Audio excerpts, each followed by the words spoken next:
A lot of sense after that Lulu. Zillion Gangplank, no surprises there, but you can see the Anivia still available. Kassadin still available. Kira's champion pool untouched apart from that Lulu that he really managed to hurt Kami on.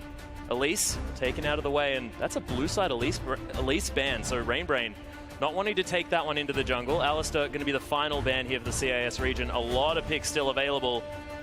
And this is dangerous. Locking in the Mundo first up. We mentioned the Anivia-Mundo interaction. Yep. And it could now be on full display.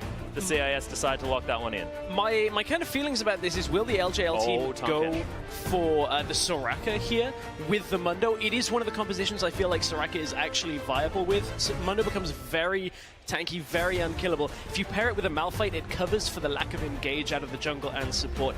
Depends on what the CIS region pick up as their top laner. They're not going to show it yet. Do have the opportunity for the flex with that Tahm Kench. And now Gragas out of the jungle is very standard, but there's so much for Rainbrain to pick. He's still got options for Rek'Sai. He's got a Kindred is available, but we haven't seen much of that at all this week. No, not so much.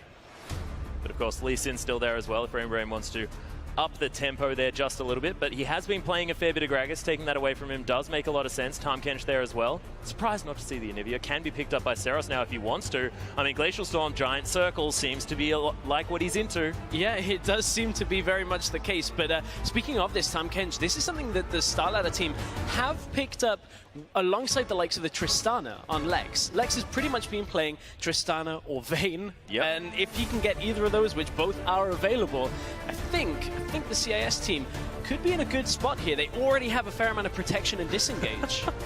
Rainbrain hovering the Blitzcrank. Not entirely sure whether that one will go through. Only 1 second to go though. Jax is going to be the option here. Evie taking a different route. Lex, I just love it. Always hovering the fiddlesticks. I just wanted to lock it in. You know, like Wits End Fiddlesticks worked so well in the Ultimate Bravery, but probably not going to be locked away. One thing that I want to look at here with the LJL team is the fact that, as of yet, no primary engage coming on their lineup. They have Mundo for a slow, they have Jax's follow-up with the Counter-Strike. At this point, what they're looking to play is a Jax split push and then a Mundo kind of front line for the rest of the 4 people on their team. It does depend on the support champion that comes out here. Dara, we have seen playing a lot of Thresh. That kind of counts if you look at a pick style on the other 4 members, and will allow Jax to have a little bit of freedom when it comes to the split pushing. So still not too worried about the LJL team, but it is certainly something you've got to look at, because I'm imagining Malphite is going to get picked away on the other side here to go up against the Jax, and that now gives the StarLadder team a fair amount of presence in team fights, especially if this Vayne gets locked in, and now they have somebody that can just clean up the pieces. Yep, the secondary choice here for Lex, of course, does like the Tristana a lot, but it was earlier on today that he managed to pick up the victory on the Vayne. And of course, he just builds the same items. It's sort of like he's doing the same thing, but, you know, his tumble doesn't go quite as far as the old rocket jump. Anivia now the hover, though. No surprises for Seros, as he hasn't actually picked that one up just yet here at the IWCA, but he's spoken about it before. This guy has a massive champion pool, can play basically anything that has any sort of circle involved in it as far as the skill shot is concerned. Braum there is going to be the hover, a fantastic pair up with the Lucian there in the bottom lane, and Mueki, this guy's Lucian is terrifying. It really is. I mean, Lucian is strong enough as it is. You put somebody on that champion that can utilize the kit as well as Mueki has been over the last few days, and you pretty much have a recipe for success. If this Anivia gets locked in, this is an LJL team that, while they would be happy fighting, changes almost everything, because now they almost don't want to fight. Because what they're looking now to do is keep a little bit of distance with Mundo as frontline and buy time for Jax. They don't really want to engage anymore, but there is this essence of poke with the Lucian, with the Ezreal here. It's very interesting. It's almost like they've gone for this like 4-1, have the Jax permanently split push, and then kite and poke. Yeah. Now with the Ezreal, if he does decide to go for something like that Frozen Gauntlet, Iceborne Gauntlet even. Yeah, and this was a style that the LJL team actually played during the farewell games. They played the Ezreal with the Jax, with Lucian and Braum. It's only the Mundo that is different here, and that exactly is what they were looking to do. Yeah. Just poking from a range, buying time for Evie in that top lane. He's very comfortable with the split push game.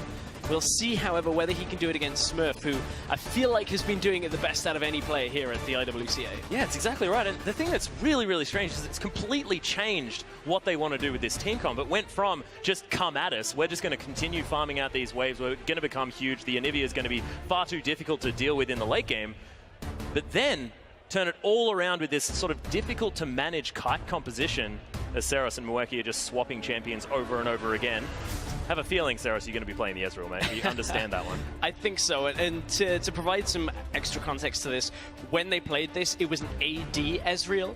So at this point, you look at the lineup for the LJL, they are stacking a fair amount of attack damage right now.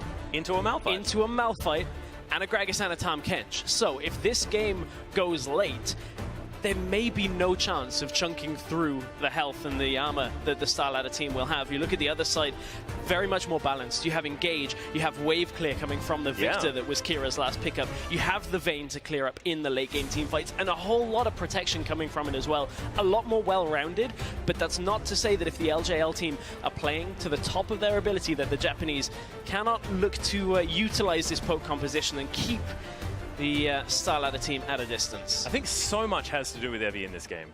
If, with his Jax, he can build hybrid, make sure that he has, you know, the extra magic damage from A, the Rageblade, or B, that Hextech Gunblade, and is able to go toe-to-toe with this Malphite and push him out of the lane, that is going to be the big deal, because this poke comp, it's not going to be able to do too much in a siege situation necessarily. It will be able to continue to push waves in, stop engages, but what else are you going to do? You need that Jax to draw people towards that top side of the map and create these man advantages around the rest of it. Oh, for sure. If at any point Evie is not able to 1v1 the Malphite and potentially the Victor, Victor's probably just going to clear the waves, but if he cannot take that 1v1, the Japanese team may very well just lose the game straight there. Yeah, and we'll see whether it's going to be on Rainbrain in order to get around the map and make things happen. But we are onto the Rift, ladies and gentlemen. LJL taking on the CIS. Seros moving down this mid lane, of course, has played a lot of Ezreal in the past. Doesn't have a Runeglaive this time around. It's not that ridiculous build, thank goodness. But Ezreal's still strong in his own right. In fact, can build a Rageblade, and I believe on this patch, stacks it with his Mystic Shot. Which is pretty ludicrous, to be honest. I'm interested to see whether he does go for the Rageblade or whether he goes a little bit more focus on the likes of the Iceborne Gauntlet a little bit later. Yeah. Whether he goes for the tier build to stack into a Manamune. Oh, with the change to Iceborne Gauntlet, is it still a decent idea on the Ezreal? What with the fact that it sort of scales with your armor based on the size of that slow field? Or does he just need that much slow and it's fine? It is one of the most annoying things to play against. The problem with doing that kind of Iceborne Gauntlet poke style is the thing that always has beaten poke throughout the entirety of League of Legends is hard engage. No, it's just Malphite, basically, exactly. isn't it? And that's where I'm getting to, Max, is that if you want hard engage, there's one champion that does it better than anybody else. It's called Malphite with an unstoppable him sitting force. on a pedestal right now just saying, yes, I am the rock man. I am the one to take into Summoner's Rift against this composition. Saying that, unstoppable force and an Ezreal isn't always the most consistent of engage. That is true. Arcane Shift, pretty handy in that department. Away. But Relentless Pursuit's there as well, Leaf Strike. I mean, they have some opportunities. Stand behind me for Dara. Rainbrain soaks it in the face, doesn't care about it because he's Mundo. Oh, Seros actually going aggressive on Akira here. Right up close and personal. Another auto attack may do it, but there's the flash. And already Seros with all the pressure. Yeah, I mean, if there's one kind of style here that's going to do quite well against Kira, who wants to wait until later in the game, especially on a champion like Victor, just get through the laning phase, it's going to be an AD-heavy champion that's going to be able to poke and harass Kira out of lane here. You can see level 2 already given over to Seros. This is hard zoning coming from Seros. The point at which you can stand still behind the enemy minion line and they can't do anything about it is a big worry for the early levels, but Kira should be okay. I do expect YamatoCannon to come around mid lane, at least ward up for Kira and just keep him safe. Well, Kira has hit the level 2 now. Does have some points into that queue, so we'll be able to get himself a shield at least, try and help with these trades. On the bottom side of the Rift, it was level 2 hit first by the StarLadder squad, so they're able to create a bit of a lead for themselves, but has been evened up ever so slightly by Mweki and Dara. We'll see what they can do. Of course, Vayne generally considered okay in lane against Solution, considering the piercing like to be dodged. Rainbrain coming in for the first gank. Lands the Banjo. Yeah, after a while, the Banjo coming in. I was wondering which skin it was in the middle of that team fight, but Smurf able to get away underneath his turret, but has wasted the flash already. In comes Dimashka. Wasn't expecting the shift. Whoa, lots of burst damage comes out. The heal from Seros still has the flash. Able to answer back quite well. Thunderlord's doing a fair bit of work there too. And this is one of the reasons why we have just many times, I'm going to hold this because Rainbrain is going to find Dimashka. Mundo's not exactly the best champion when it comes to finding somebody in their jungle, but if Gragas is under 200 health, certainly can do the job. Ezreal in the middle lane has found himself there just in general different periods of the game, and whenever he is viable in the middle lane, his E just cannot be overlooked. It's so safe when it comes to escaping ganks. Speaking of escaping ganks, Smurf, no flash this time, is going to have to try and it's ring around the Rosie at the moment as Smurf. The minions just trying to let him know which way he's going to go. Evie just going 1v1 here. Smurf just continues to do it. Rainbrain, where are we going? Oh, the flash in from Rainbrain, though. He's looking for it. Weaves the cleaver. Oh, the banjo through. No more funny business from the Rock Man. Rainbrain was just sat there like, wait, I just want to see how this one pans out. Like, I want to severe Benny Hill situation. Right there, stress. That is possibly the funniest level 3 gank I think I've ever seen out of a jungler. But it does highlight a significant problem with Mundo in the jungle. Is yes, he will get very tanky, but in the early onset, he is still fairly squishy before he's gone back to buy and has no hard crowd control. So unless Jax lands that counter-strike, it's difficult to get that kill. It was fortunate for Smurf for a little while that Evie was bounced around in between 3 or 4 ranged minions and kind of assisted him for a fairly long time, but certainly does highlight a problem that's just we're going to keep tracking throughout the day. Well, we'll see how he does go. Of course, Malphite now falling behind, but can do his job with relatively low amounts of items. He will have an R button by level 6 if he makes it there. That is pretty much what he needs. Kira with very low mana here in the mid lane, but Seros unable to bully him out all that much. Dimashka still waiting for another gank. The flash is available from Seros, but of course no heal. Mystic Shot is going to help him take down some of these minions. Kira continues to harass Seros. Just knows his way around the Ezreal, most definitely. At this point, I'm not even sure how worth it is for Dimashka to be coming mid lane. I mean, they know Flash is still up. They know he has his E on a very short cooldown. So until at least Gragas can kind of trade his ult for the Flash. That's moving past the minions here. Dimashka in a lot of trouble. The last Mystic Shot may have been almost enough. Dimashka, even in a 1v2 situation, Seros is more than happy to go toe-to-toe. I kind of want to see Rainbrain, now that he's got that first kill, just peel back into his own jungle. Just continue farming. It's the difference of what we saw between Carbon and I believe it was Thayak in game 2 doing, where Thayak just stayed in the jungle until level 6, got it at 6 minutes and just became insanely tanky. Whereas Carbon was looking to gank lanes and it just wasn't working time and time again. This time Rainbrain has got 1 kill, but now just go and power farm your way up to level 6. You've already got the gold advantage. Maintain it because your lanes aren't really going to die this early on. And this is what Mundo's always wanted to do as well. It's just sort of hang out wherever he wants, farm up as much as he can, and then just become completely unkillable towards the end of the game and do weirdly large amounts of damage with only tank items. Yeah, it's that pretty much is the way it goes. It's bothersome, man. Like, why does he do so much work? Burning Agony really does tend to stack up. I mean, it's a good job he's not corporate Mundo. He's on vacation right now, so he shouldn't be working at all. Well, that's a really good point. No briefcases to come out, just banjos. I don't know how he has so many as well. Where do you keep them? Is he running a banjo stand? Maybe he is still working. He's just working in Hawaii, selling banjos. I must admit it. I realized I said banjo earlier, and I've taken you down this dark path of saying banjo, and it should be ukulele. Yeah. I think it's a ukulele anyway. I'm going to have angry tweets if we don't. But he did throw it at a rock, and it didn't exactly, like, break. So whatever that is, it is a very strong ukulele. That's true. Oh, Zeros taking a lot of damage here. Tides have been turned just a little bit from Kira, but not going to be able to do it for too much longer with that mana bar. You can see the sheen is being built towards here by Seros. So by the looks of things, judging by that Sapphire Crystal, could be wrong, could be anything else. I mean, Catalyst of the Protector, maybe. Could be. Probably not. I'm not so sure about Rod of Ages on Ezreal. Or Frozen Heart, probably not great either. I imagine it'll probably go towards one of the Sheen items, but with extra cooldown reduction, wow, Seros. Yep, just Arcane Shifts away, it's fine. Again, just very safe in this middle lane. And of course, now that Sheen gives extra cooldown reduction, will kind of assist here as well. Very good point. Not so much for the AP champions anymore. I mean, you can get Lich Bane second item on AP. It's fine. Me and Spawn were talking about this a little bit earlier. We'll give you that extra cooldown reduction if you're not going Morellos, but not in this case. It's AD. He just wants Sapphire Crystals. That's all it is. He's trying to cosplay Taric right now. Oh, yeah. Or he's Rise.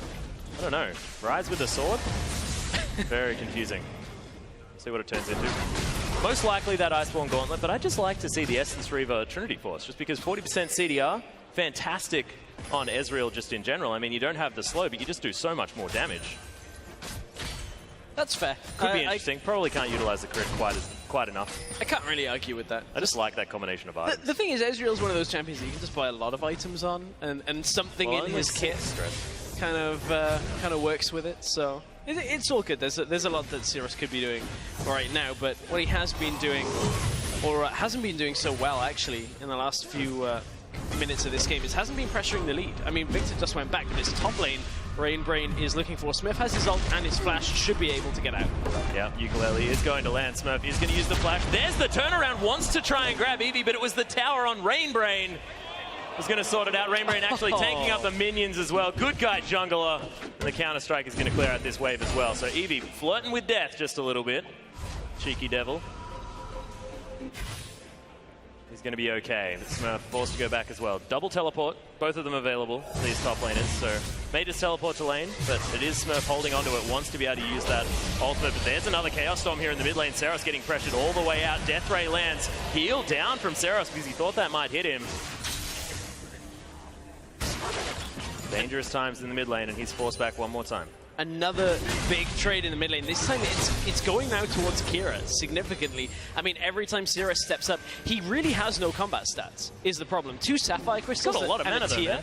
Yeah, he can throw out Qs, and he's got a blue buff, actually. So he can throw out spells forever. They're just not doing very much damage. When you compare that to... okay, his ult to damage. That's fair. Yeah, True Shot Barrage did some work, especially if it hits only Kira. Yep. First none of that reduced damage. Oh, able to get further up. Gravity Field, though, is going to land. Lots of damage, but, of course, no Chaos Storm. The last Death Ray putting him down to about 220 health, but he's going to be fine. Earns his way around the amount of damage a Victor is capable of as well, does Seros, by the looks of things.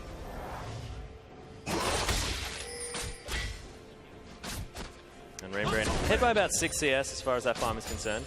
But after picking up the first blood, possibly could have transitioned that further. Counter-strike down one more time as Smurf taking a lot of damage. Doesn't have the flash anymore. Wow, this Rage Blade doing some work. And that'll pick up the kill. No unstoppable force and no flash means a dead rock. And that is a big problem here for Smurf when you look at it. I mean, it was good play from Evie on the sides of things, because I'm pretty sure he just sat on that pickaxe for a very long time. Did have that blasting one in his inventory, so it was very clear what he was going for. But when you look at that top lane, Smurf was only itemizing armor for now. He can do so much damage just in general. Rainbrain is here as well. Like right into him, and Pink Bonk is auto attack plus some power. Oh, okay. Just so you know. Oh, Kira once again taking a lot of damage, but the Chaos Storm up again. Forced to flash out of the way is Seros. The Ignite still burning down, but not going to be enough. True Shot Barrage not available, and Kira completely out of mana. He's going to go back in full vision, the LJL.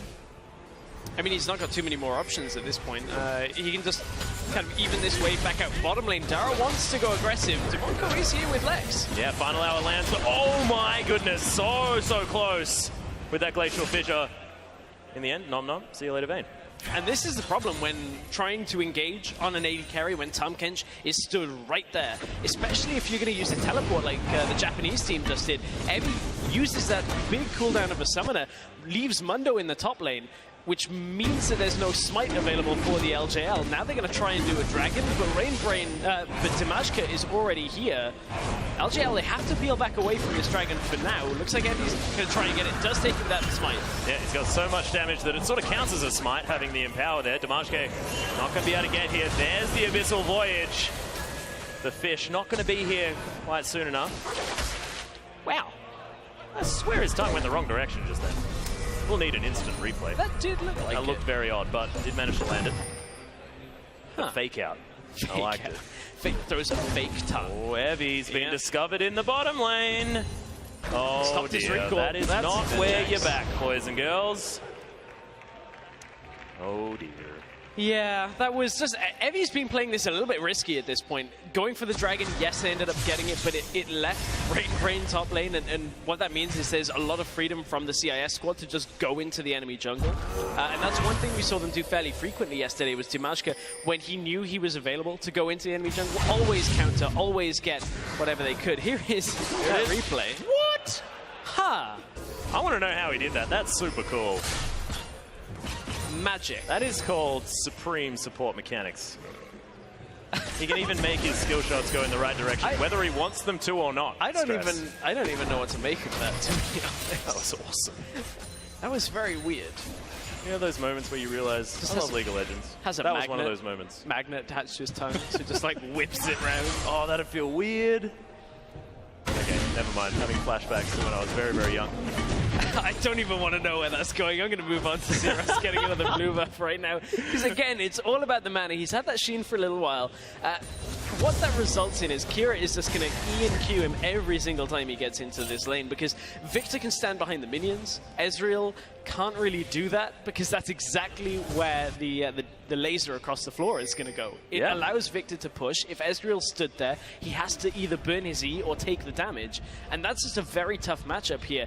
And it's why Sirius is starting to struggle, because he's just taking too much damage in the lane and can't survive.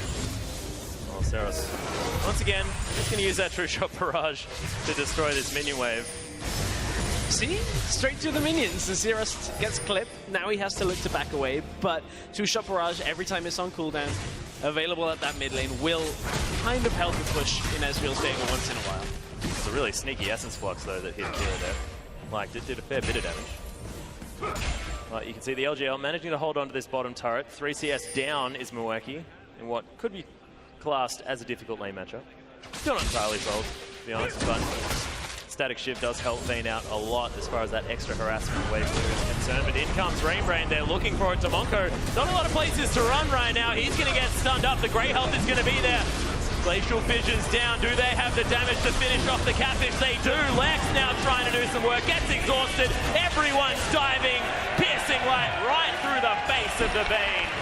LJL with a double kill bot lane. And finally the laning phase is being blown open. It was a very prolonged one, 15 minutes. Meanwhile, while that was going on, the middle lane, there was a kill from Kira onto Zeros. The damage seemed to have just got too strong. I think we'll take a look at that in just a minute. Yeah, here we go. Zeros actually E'd in for this engage. Oh dear. Yeah. You don't want to be doing that. I mean, just E'ing in while Gravity Field is available and you have no flash is not the best of ideas. I liked the True Shot Barrage, though. Right over the top of Kira. Has managed to finish off that Iceborne Gauntlet, so it'll be that frustrating Ezreal kiting everyone around. See how it works out after the change. I'll actually go on record and say it's the most frustrating Ezreal build to play against. Oh, yeah. I hate it. You remember when it was like the Ezreal build and he was really popular and it was the bottom lane? I hated that. Loved playing it, hated playing against it. I hated playing it, hated playing against it. Everybody else seemed to be able to hit skill shots. That was a problem for me. That's the best thing, because you don't even have to hit the first one. All you have to do is be in auto range after the first ability. And then, this is the best bit, Max. They get slowed, so every Q following will hit them. It's great. It's amazing. It's so annoying to play against. I don't know how viable it's going to be in this game, because of the Malphite is the biggest threat here. If Malphite gets on top of the Lucian, and can close that distance, the Ezreal Iceborne Gauntlet isn't really going to do too much to slow him away. So it still remains to be seen as we get towards team fights. Well, what is going to be taken here in the bottom lane? Things calming down just a little bit. 1,000 gold is the lead here for the LJL team. And this Rift Scuttler, with nothing else going on, is going to get obliterated. Banjo to the face. Ukulele to the face. Yeah, so well, sorry. It's okay. Rainbrain, even on his vacation, just continuing. Like I said, no, he's now got a new job, selling ukuleles on the beach. Oh my goodness, the culling comes out though. Kira taking a lot of damage from that one. One more Mystic Shot may have done it. Damashke now is going to be the focus, as Kira has made his way out of the way. Now the LJL able to try and get a bit of a push on without the wave clear. The thing is, the CIS team still are looking for a little more time. They're very close to having Lex be at a very powerful spot when he gets that second item. Evie's going to try and catch up on this. Lex decides he's going to turn. Yeah, trying to turn that one around. Not going to get stunned up by the counter-strike, but 4 people, that's probably enough to deal with the Vayne. And Lex was just going, this is not fair. And this is exactly what the Japanese team needed to do from here, was they already had a lead. They could see that Vayne was desperately trying to just get the gold for that second item, which if you'll take a look at her inventory, did have after that little bit of farming, but it did cost her a life. Now the Dragon is coming up. Lex will not be available, and I don't think that the CIS squad can actually take this Dragon fight. I don't think they want to either right now. You can see where Dimashka is on the map, up on the top side. They want to look for objectives in the towers rather than contesting this Dragon. It actually has been. The Dragons, they have had a little bit more of a priority here at the IWCA, especially in this game, as Poeki is able to help take that one down. Rainbrain secures it with the smite, but 19 minutes, already a couple of Dragons here for the LJL. We'll see whether they can push forward, create sort of a win condition for themselves with that 5th Dragon. We've never spoken about that before, previously. Never. 5th Dragon win condition? In no other game. This is so new. I feel like we just coined it. I mean, at this point, there was so much expectation about the Rift Herald, about how, you know, we'll get these 1 versus 1 bot lanes because we'll have 2v2s top. So the reason why we haven't really seen a lot of priority on the Rift Herald, at least in this tournament so far, is that teams haven't been really focused on it as their primary objective to close the game out early. A lot of the teams have been drafting towards the later game, which obviously Dragon becomes that much better objective for the late game. You stack it up, you get close to that 5 mark, and then you have to fight against a team that are on 4 or 5 Dragons. So it becomes that later game winning objective rather than taking a lot of towers very early, because towers are so weak right now. You get that Rift Herald, you can get 2 towers pretty easily from it, but no team has drafted a composition or style towards that, really. No, it's true. And of course, you know, the Dragon does give you statistics you can't get from items. So when you are sitting on 6, it's going to mean so much more just having anything extra. Of course, especially 6% of your damaging statistics. And then it gets doubled. Yeah. And you get 5. Ridiculous. And you get true damage. And then you get burninating the peasants and all that sort of stuff. It's ridiculous. Saros, though, trying to deal with his lane, which has been shoved in quite effectively. True Shot Barrage just fired off for funsies. Going to be able to discover some wards on its way past. That pink ward towards the blue buff may be taken down, but you can see, speaking of wards, my God, CIS have a heck of a lot on the bottom side of the map. Yes, they do. And obviously, sort of not where they need it. I was going to say, obviously they were looking for that Dragon control, but Dragon's gone and will be for about the next 4.5, 5 minutes. So, I mean, it'll help them kind of realize where the Japanese squad aren't, which is great. That is always, that's kind of second half of vision control. Which does allow the Starladder team to do what they're trying to do here, which is bait somebody out into mid lane so that Malphite can flash ult over the wall. It's an Ezreal that's there, and I would expect that reaction time will see a flash ult coming from a Malphite. Well, we'll see whether Saros can make it work. Oh my, this is what he's done. He needs an Iceborne Gauntlet to create circles. Now he will never miss a skill shot stress. Oh, it's perfect, it's genius. This is too true. It matches the barrels, the bombs, the hail of arrows. It does. Everything fits. Oh, yeah. Is this the new Illuminati? It's not a triangle anymore, it's a circle. It is. Or it's a Saros thing. I don't know. It doesn't have to be Illuminati, I don't think. It could just be Saros. Oh, True Shot Barrage. Causing a lot of disruption. And by disruption, I mean damage. Yeah, a fair amount of damage at that. The analyst test, we're talking about Jack's builds a little bit. Yeah, this from the one last I game. love. Of course, Pulse mentioned it before. Yep. They were talking about that. That was, I believe, even into the Malphite as well, where you basically giving him as much mixed damage as you can while he's still only got armor. So he just kind of runs away and he's like, I don't want to deal with this anymore. I can't actually take this much damage. So expect that 1v1 to be quite one-sided. Yeah, well, they're trying to pull Dara back into the team, but not going to quite get there with the explosive cast. The culling comes out for fun by the looks of things from Mweki. Doesn't quite get it on anyone that he wanted to. Slight lead still for the LJL, but we'll see whether they can actually siege down this turret, because if this works, this is exactly what this comp wants to do. Yes. Put Jack's top, and then just poke.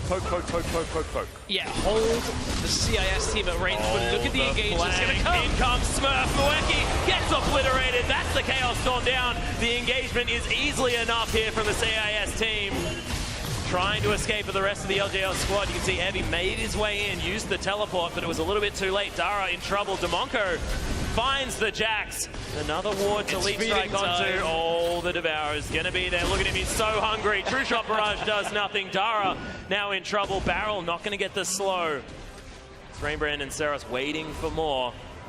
But that's exactly what CIS needed to do, and now they're just going to go for this Baron. I mean, that's pretty much how that story is going to go time and time again. As long as that Malphite can come in from the side, the Japanese team didn't really react to the flank from Malphite, and if you don't have your flanks warded on a poke team, it's an easy hard engage option, and the CIS team are taking a very early Baron buff here. They are dropping fairly low, so there may be some cleanup that comes from it, but the CIS team do want to fight. Kira looking for Seros. Yeah, double flashes are going to come out Seros with a whole lot of no mana. He's got enough mana items, though. It's okay. He'll get it back pretty quickly. There's the blue Ezreal once again. But let's see it again here, Stress. I mean, just watch the Malphite on the bottom side.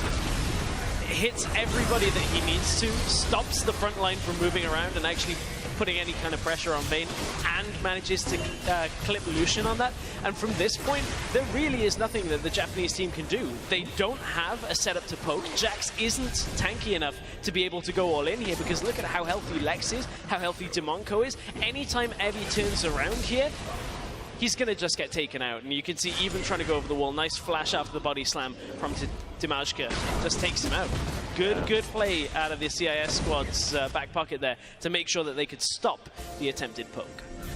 That was beautifully played, and that's exactly the answer. It's sort of like what we're seeing is a sort of very clear-cut win condition from both sides as far as what these team comps are built to do. And it's all about getting that flank on Smurf and making sure he can land that unstoppable force. But we'll see whether the vision can improve from the LJL, because that was all about the fact the Starladder team just had all of the vision on that side of the map. They could weave their Malphite through there because they just knew that no one from Japanese side had been around there at all. Yeah, nobody at all. And, you know, the Japanese team right now are playing a very difficult composition, actually, to try and pull off, especially when you take into account, you know, it's an all-star game. Everybody's from different teams. This isn't the kind of comp that these 5 players will have gone in time and time again on scrims against very high-level teams. We saw a couple of games like this from them in the farewell games, but it's not to the level that you really start to see what you have to do when playing from behind with this kind of composition, because that's not what they're doing. They did have the lead earlier on, and it's kind of okay to play from ahead. Smurf is caught, but the rest of his team's here. Yeah, everyone piles on in. You can see there's the Glacial Fissure doing some work. Smurf still alive somehow. They take down Rainbrain. It's already Dara who's fallen.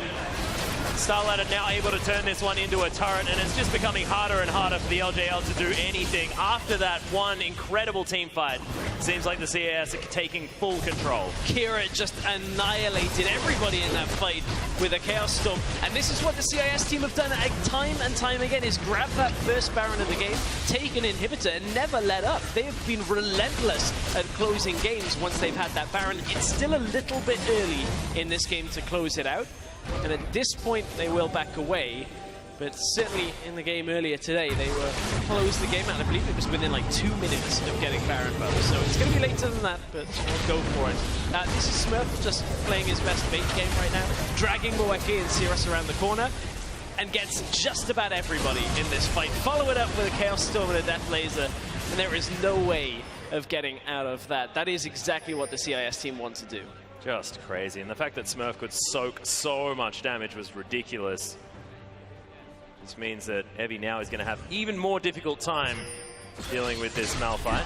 And I mean, that's a compositional issue from the Japanese team, is they've stacked so much in the way of AD. Yes, Jax is dealing hyper damage. There's a little bit coming from the Ezreal as well, but Ezreal has a fairly low damage build right now. Manamune and Iceborne Gauntlet isn't enough to crack through a two armor item Malphite that has the cloak as well. Lucian does not have the ability to crack through that armor either. So yes, there are aspects of that mixed damage, but Evie has to get into the fight, and you just saw what Kira can do to anybody that's standing pretty close. Oh yeah. And it's just made so easy by Smurf as well. As soon as that unstoppable force happens, you can get in there. Abyssal Voyage is being taken. Special delivery of the Victor towards the top lane.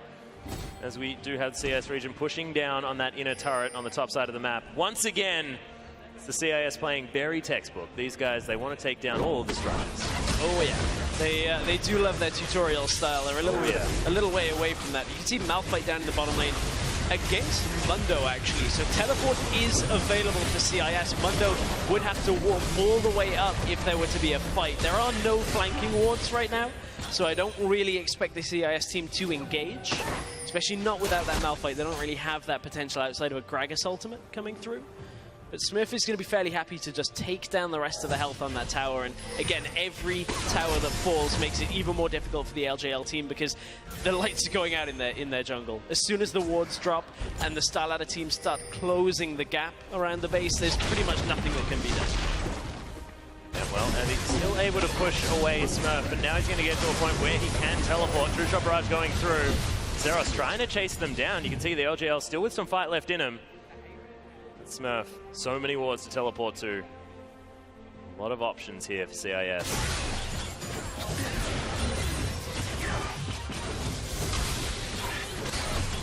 Minions continue to be cleared, so that was a very successful Baron, managing to get that inhibitor there in the mid lane for CIS, and now working out where to go next. Here comes the Vayne build, but the teleport now coming in. We'll talk about that one later as Smurf does have the unstoppable force, doesn't want to use it just yet. The turret falls down. LJL explosive cast goes off to Monko, soaking so much. The grey health still there as the culling comes down. YamatoCannon not going to be taken down from that one. The poke now following through. Condemn gets Evie out of the fight, and they take the turret. CIS, they're able to disengage. Yeah, the CIS team right there. The teleport came in, and it wasn't quite that go moment. Smurf is holding on to his ult until just the right time. Couldn't find multiple carries stacked, couldn't find those high priority targets, and they knew that the super minions in the middle lane would still be causing a problem. So yes, they don't really manage to get that one step closer to closing out the game, but they've taken down the top inhibitor tower. They're going to refocus. Baron is coming up in another 30 seconds, so it's now all about the vision control. A little surprised to see Smurf going to the bottom lane without a teleport. That is a bit of a misplay right here. He's going to have to clear this wave and run over very quickly to be around for this Baron fight, but I think he'll just about make it. Kira, on the other hand, is looking for blue buff, so they won't really be able to set this vision up just in time to drag the Japanese team down, but they may get a couple of wards up. Yeah, I have a feeling the ensuing team fight may go in their favor as well. It's exactly what StarLadder want to be doing. Lex, he's got a Trinity Force. This is a really interesting triple Zeal Vayne build. He needs a Phantom Dancer next, I think. Make sure he builds all of the Zeal items that he can possibly get. Oh man, this is one of the worst possible things that can happen. Look at where Smurf is in comparison to the carries of the Japanese team. He was zoning them completely from the rest of his team, and if they tried to close the gap through the jungle and regroup as a team, he would have been able to ult them. This is going to have to be the last fight coming from Japan. CIS are going to turn. Yeah, final hour's being popped here. In jumps Evie. The Condemn is going to go down, but he's not going to be done with just yet. Exploded by the Chaos Storm as I say that, and Rainbrain does have the ult. He's trying to get some work done, but he just gets exploded. Moeki trying to kite around, and Saros is there as well, but that's the two tankiest members of the LJL are already dead. StarLadder only lost Demonko. And Demonko was just there in the front line trying to hold off the carries, and everybody else was dealing with Evie. And as soon as Evie died, there was really no damage threat left in the fight to take out Lex. And Lex did take a lot of damage in that fight from Evie. Let's not be mistaken on that one. The Condemn was good, but it's not enough to keep him alive. But you can see how much, oh, it was enough to keep him alive, sorry. You can see how much actual protection they have for this Vayne. And even though Lex has had a fairly quiet game right now, he's still doing enough damage, doing enough cleanup duty in these fights to be a viable threat here as we go later into this game.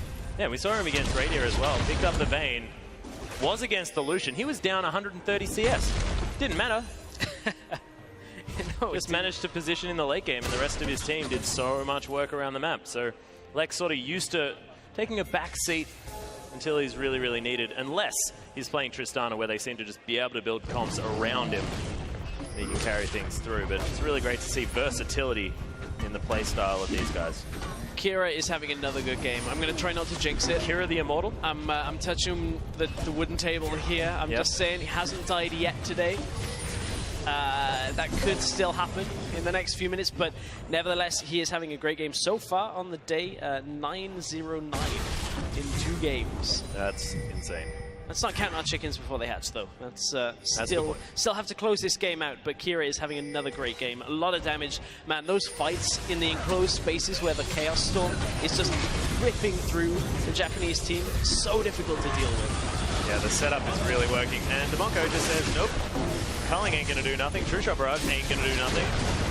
And Rainbrain, he's heading right underneath the turret. Does have the flash to get out. Glacial Fissure is there as Evie's going to jump in. But, man, so much damage from the Starladder. There's the unstoppable force. Multiple knockups from Moeki and Seros still alive here in the backline. But once again, the two tanks are dead and nobody's down on the side of the Starladder. Demonko doing perfect tanking play with this Tahm Kench, and that's why it gets banned against these guys every single time, because he's just so good. So good, and there is so much health right now on the CIS team, so much in the way of resistances that nobody can kill the front line for the CIS team. I mean, the Japanese team cannot do anything to get to the backline, and that means Lex and Kira just have free reign to deal as much damage as they want to in that fight. The CIS team didn't even turn their damage on until a good 5 or 6 seconds in that fight when they managed to get the Malphite ultimate. So, Lex has been caught this time, though. Yeah, Thunderlord does go off, but Seros, he's going to get condemned into the wall. Kira's going to destroy him. It was a cute little play, but there wasn't quite enough burst. And that's going to result in the Baron right now. I mean, Rainbrain is alive, but Mundo's not really going to do too much running in here. He's nowhere near, actually. And the CIS squad can take out this Baron. This is pretty much going to spell the end of the game. Yeah, it's just, and it's serious tutorial style as well. It's like they went down, just managed to win a team fight, take the 2 inhibitors they'd prepared earlier, transition that up towards the Baron, grab a mid laner for their trouble as well. This seems like another day in the office here for the CIS, and one more time, Mundo not going to find success. So we have been speaking about the fact that, you know, the pick is very, very strong. This time around, once again, hasn't been the answer. I feel like it's strong, don't get me wrong, but has fundamental weaknesses. It's the same kind of weakness that I feel like Soraka has, is that you can kite fairly effectively with just any kind of disengaged composition. You look at the Gragas into the Mundo, you blast the rest of the team away, and what's Mundo going to do? He actually can't close that gap without hard engage like a Malphite. It's the same like Soraka, has very obvious strengths, has that ability to heal, but denies any kind of engage from your support. And if you don't have that and can then follow up with the high damage targets that you're healing, it's so incredibly difficult to play in competitive. It works in solo queue because there is no communication, but in go the Japanese. Yeah, here's the fight. Culling's going off at the end. Lines damage from Moeki. In goes the unstoppable force. Doesn't quite hit as many as he would have liked, but look at the damage from Kira. 8-0 and 5. It's a triple kill already for the victor. In goes Smurf. Seros in a bunch of trouble. Kira with the quadra kill. That's the ace, and that's going to be the game. 9-0-5. The immortal Kira. 4-2 now for CIS at the end of the day. 2 undefeated days in a row. CIS team doing a whole lot of work. A whole lot of work and a whole lot of wins, as you said. They started rough, but it has been a brilliant turnaround for the CIS squad. And what it's been all about is they talked about